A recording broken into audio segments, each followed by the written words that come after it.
ಸಮಾಧಾನ ಮಾಡ್ತಕ್ಕಂಥ ಕೆಲಸ ಮಾಡ್ತಾರೆ. ನಿಮ್ಗೆ ಖಾತೆಗೆ ಎರಡನೇ ಲಿಸ್ಟ್ ಅಲ್ಲಿ ನೀವೇನಾದ್ರೂ ಬರ್ಬೋದು ಅನ್ಕೊಂಡಿದೀವಿ, ಕೊಡ್ತಾರೆ ಅಂತ ವಿಶ್ವಾಸ ಇಟ್ಕೊಂಡಿದೀವಿ. ಮೊದಲನೇ ಲಿಸ್ಟ್ ಅಲ್ಲೇ ಬರ್ಬೇಕಿತ್ತು ಅಂತ ಅನ್ಕೊಂಡು ಯಾಕೆ ಹಂಗ ಅನ್ಕೊಳಕ್ ಆಯ್ತದ? ನಾವು ಸಾಕಷ್ಟು ಸೀನಿಯರ್ಸ್ ಗಳಿದ್ದಾರೆ.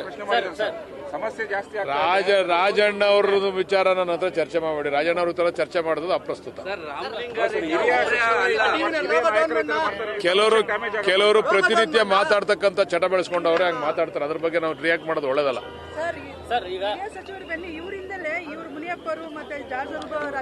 ನೋಡಮ್ಮ, ಈಗ ಯಾವಾಗ ಈ ಎಕ್ಸ್ಪ್ಯಾನ್ಷನ್ ಖಾತೆ ಹಂಚಿಕೆ ಸಂದರ್ಭದಲ್ಲಿ ಇವೆಲ್ಲ ಸರ್ವೇ ಸಾಮಾನ್ಯ, ಎಲ್ಲಾ ಕಡೆನೂ ಸರ್ವೇ ಸಾಮಾನ್ಯ. ಇದನ್ನೆಲ್ಲ ಸರಿಪಡಿಸ್ತಕ್ಕಂಥ ಕೆಲಸ ಆಗ್ತದೆ.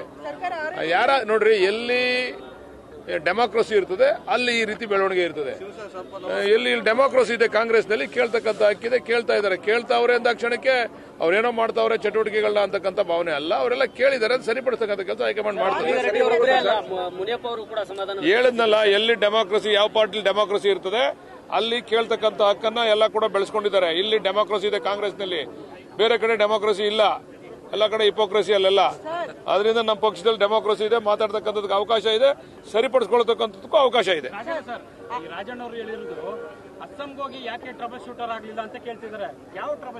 ನೆಕ್ಸ್ಟ್ ರಾಜಣ್ಣ ಅವ್ರನ್ನ ಕಳ್ಸೋಣ, ಅಲ್ಲೆಲ್ಲ ಬೇಕು ಅಲ್ಲೆಲ್ಲರೂ. ಮಾತಾಡೋದು ಸುಲಭ ರೀ, ಕೆಲಸ ಮಾಡೋದು ಕಷ್ಟ ಐತೆ. ಮಾತಾಡೋಕೇನು ನಿಮ್ ಟಿವಿ ಮುಂದೆ ನಿಂತ್ಕೊಂಡು ಬಾಯಿ ಬಂದಂಗೆ ಏನ್ ಬೇಕಾದ್ರೂ ಮಾತಾಡ್ಬೋದು. ಆದ್ರೆ ಅದನ್ನ ಕೆಲಸ ಮಾಡೋದು ಐತಲ್ಲ, ಜವಾಬ್ದಾರಿ ತಗೊಂಡು ಮಾಡಕ್ಕೆ ಹೇಳಿ ರಾಜಣ್ಣ ಅವ್ರಿಗೆ.